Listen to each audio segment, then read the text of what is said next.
You, John Fitzgerald Kennedy, do solemnly swear.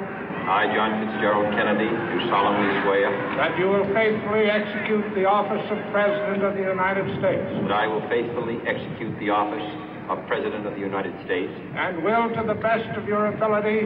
And will, to the best of my ability. Preserve, protect, and defend the Constitution of the United States. Preserve, protect, and defend the Constitution of the United States. So help you God. So help me God.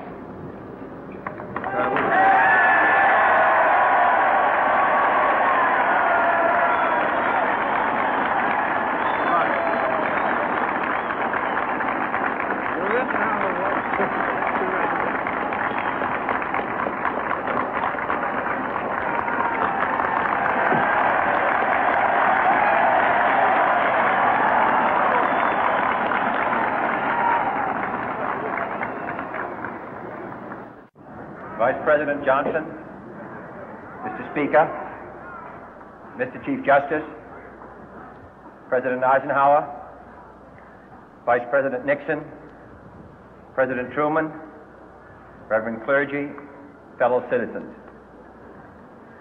We observe today not a victory of party, but a celebration of freedom, symbolizing an end as well as a beginning, signifying renewal as well as change.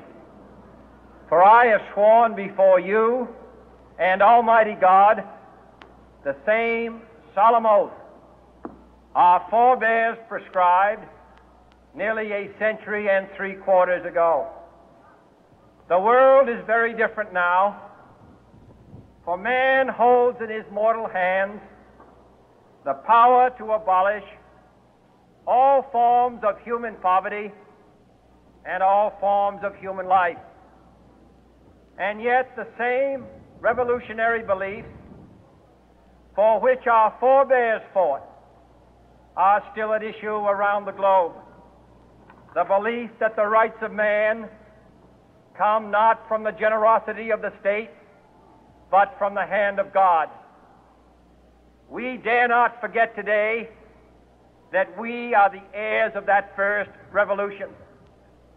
Let the word go forth from this time and place to friend and foe alike that the torch has been passed to a new generation of Americans born in this century, tempered by war, disciplined by a hard and bitter peace, proud of our ancient heritage, and unwilling to witness or permit the slow undoing of those human rights to which this nation has always been committed and to which we are committed today at home and around the world.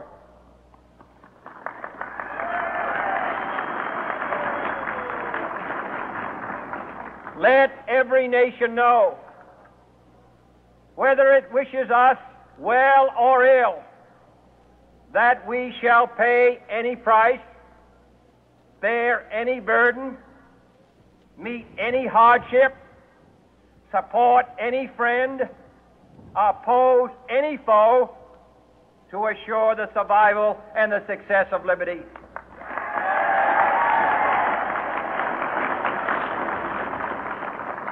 This much we pledge and more.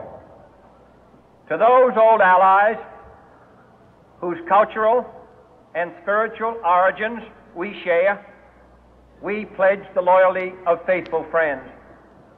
United, there is little we cannot do in a host of cooperative ventures. Divided, there is little we can do, for we dare not meet a powerful challenge at odds and split asunder. To those new states whom we welcome to the ranks of the free, we pledge our word that one form of colonial control shall not have passed away merely to be replaced by a far more iron tyranny. We shall not always expect to find them supporting our view, but we shall always hope to find them strongly supporting their own freedom, and to remember that in the past, those who foolishly sought power by riding the back of the tiger ended up inside.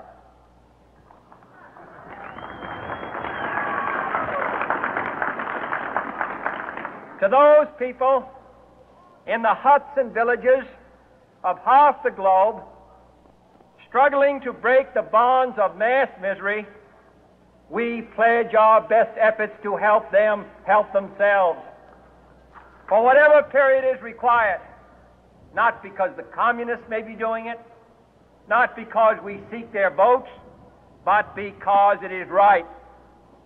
If a free society cannot help the many who are poor, it cannot save the few who are rich.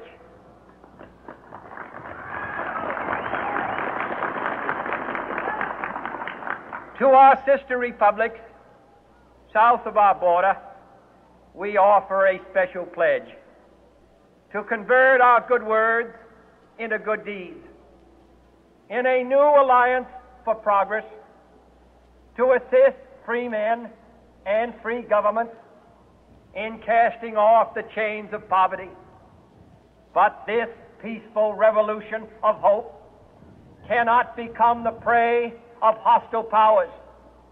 Let all our neighbors know that we shall join with them to oppose aggression or subversion anywhere in the Americas.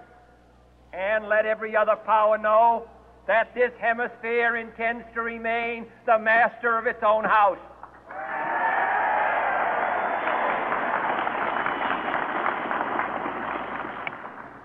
To that World Assembly of Sovereign States, the United Nations, our last best hope, in an age where the instruments of war have far outpaced the instruments of peace, we renew our pledge of support to prevent it from becoming merely a forum for invective, to strengthen its shield of the new and the weak, and to enlarge the area in which its writ may run. Finally, to those nations who would make themselves our adversary, we offer not a pledge, but a request that both sides begin anew the quest for peace. Before the dark powers of destruction, unleashed by science, engulf all humanity in planned or accidental self-destruction. We dare not tempt them with weakness, for only when our arms are sufficient beyond doubt can we be certain beyond doubt that they will never be employed. But neither can two great and powerful groups of nations take comfort from our present course, both sides overburdened by the cost of modern weapons, both rightly alarmed by the steady spread of the deadly atom, yet both racing to alter that uncertain balance of terror that stays the hand of mankind's final war. So let us begin anew, remembering on both sides that civility is not a sign of weakness, and sincerity is always subject to proof. Let us never negotiate out of fear, but let us never fear to negotiate.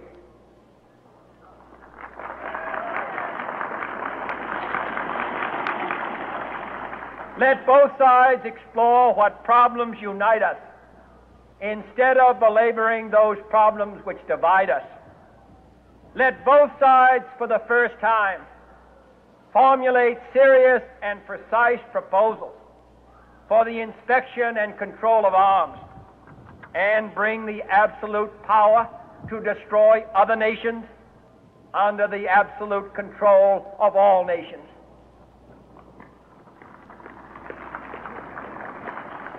Let both sides seek to invoke the wonders of science instead of its terrors.